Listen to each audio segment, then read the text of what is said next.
Hello डालना की बने चाहिए आलू गोभी के सब्जी डालना डालना मिथिला के डालना के तैयारी भ रहल छै। सब पैघ चीज देखबियो बर आउ न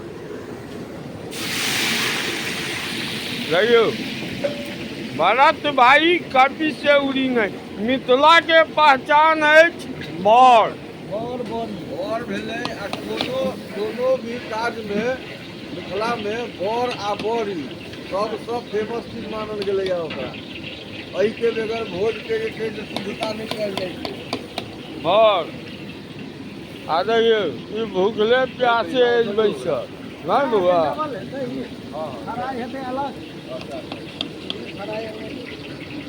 कथी हेतै भरत भाई आयो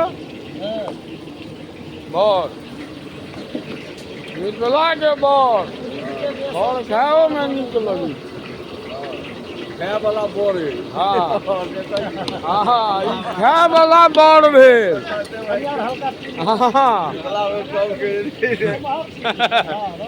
ए कौन वाला बर है खाय वाला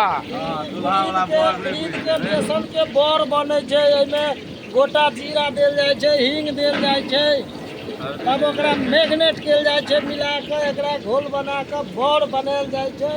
ओकरा कहै छै बर। मिथिलांचल में बर प्रसिद्ध अछि ब्राह्मण के भोज में। कन्या में बड़ी और बउआ कन्या में फेमस है बड़ी बड़ी बड़ियो छै ना कहियो बर मिथिला के बर आ ई देखियो तड़का लगै छै नहीं यौ हाँ डलना सब्जी के फोरन जरा रहल छियै। हाँ एहिमे डलना सब्जी बनी डालना ई छै राम बाबू आ देखियो इनका हाथ में अपन पीसल मसाला नहीं यौ शुद्ध देसी हाँ हाँ अपना हाथ के पीसल छै ना सिगरेट पीबा वाला सिगरेट अच्छा सिगरेट मसाला हम इंग्लिश नहीं बुझे छै बउआ